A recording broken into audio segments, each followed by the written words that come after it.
Motor metik di showroom raib pada siang hari, CCTV perlihatkan aksinya yang berlangsung cepat.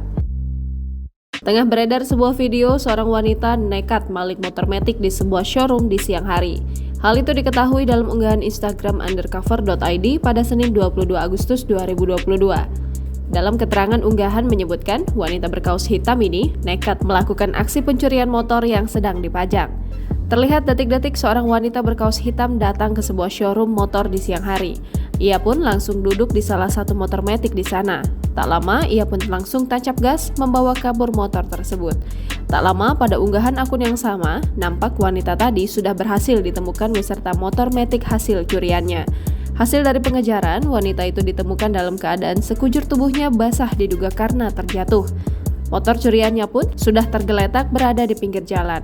Unggahan pertama kali dibagikan oleh akun TikTok @kaila.rengat2020 pada Minggu 21 Agustus 2022.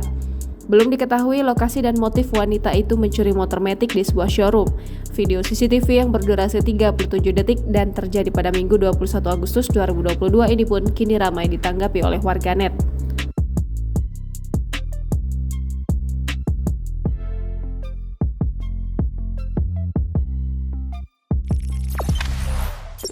Jangan lupa subscribe, share, komen, dan like ya!